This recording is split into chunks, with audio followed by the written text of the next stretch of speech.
Hello YouTube and welcome to the first ever episode of the Prog Gnostic. My name is Jaff and we are here to take a look at progressive rock, progressive metal albums as they come out during the year and give you my thoughts, and also my buddy and partner in crime Jangles the Strange. He'll be dishing out his thoughts on some progressive albums as they come out during the year. What better way to kick off this channel than by reviewing an album that actually came out about a month ago? We're off to a great start with that. And the first album we're going to be taking a look at is Coheed and Cambria's The Afterman Decension. Just to preface this review, I will admit outright that I am a casual Coheed and Cambria fan. I really enjoy their material. I've always had an appreciation for this band. I was first introduced to them, I think it was around grade 10 or so when I was in high school, and a friend of mine who was a guitar player in my band at the time actually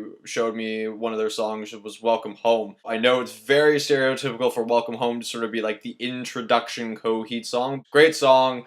Very well written. The guitar playing was great. Music was very thematic. The vocals were like out there somewhere, and the lyrics were very, very interesting. I do own most of their albums. Year of the Black Rainbow I downloaded off of iTunes, but almost all their other albums I have a physical copy of, except for Second Stage Wind Turbine, which is the first album. So I'm gonna have to pick that up sometime to complete my collection.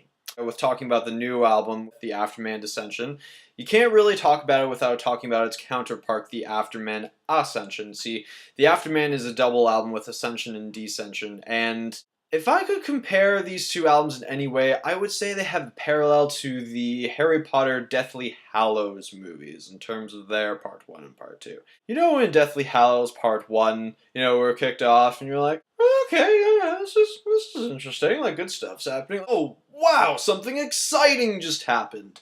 And then you get to the middle and it's like, and we're camping. We're still camping. Harry's moping. Now Ron is leaving. Now Harry's moping again. Oh yay, now something exciting has happened again. To me, that was the effect I had with Afterman Ascension. I thought that it had its really good moments with Domino, with the title track Afterman, but I felt that there was a lot of tracks that just kind of met the meh sort of factor for me personally. The Decension is kind of where all the exciting and catchy stuff happens. Every single track on this album I thought was really stellar and really solid.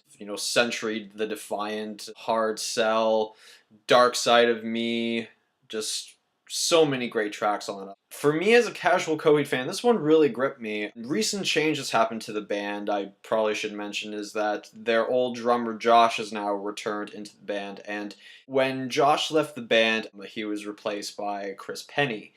If you're not aware, he's originally from the Dillinger Escape Plan, and so he comes from a very mathcore sort of background. So I really enjoyed Chris Penny's drumming. I sort of became a fan of his around the Year of the Black Rainbow, which is probably one of my more favorite Coheed albums. I really enjoy the touches that he put on that particular album. One thing I will say that these last two Afterman albums benefit from, with Josh being on the drum throne, is the songs tend to be a bit more cohesive, I find. I feel Josh has a really identifiable groove, a very signature groove that is very Coheed sounding, especially if you listen to the earlier stuff, like Keeping Secrets of Silent Earth 3, their second album.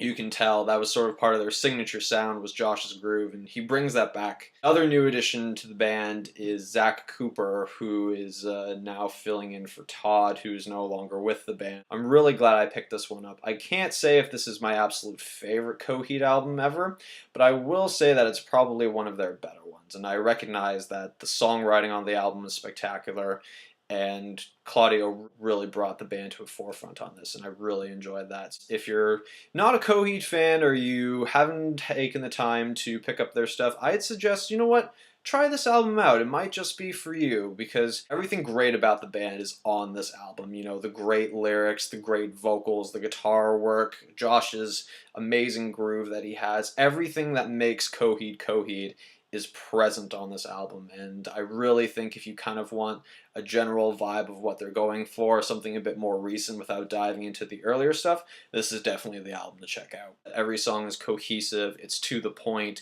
it's exciting, they've got great hooks. I found this album had a lot of heavier parts, which is fantastic, a lot of great dynamics in it.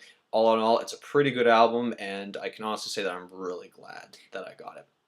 So, if you liked this review, go hit the like button. If you want to see more reviews later on from Prognostics from either myself or DeJangles Lestrange, he'll be uploading some reviews in a little bit. The next album I've got on my list is the new Steve Wilson album, The Raven That Refused to Sing and Other Stories. And I'm literally going to be doing that review right after this one's done. Comment on what you thought the album was. I'm curious to hear what you thought. If you're a diehard Coheed fan, I want to hear what your thoughts are. If you're a brand new Coheed fan, I want to know what your thoughts are.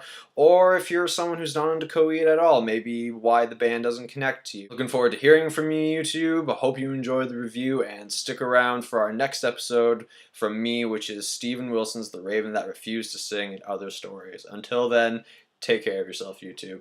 I gave my everything for all the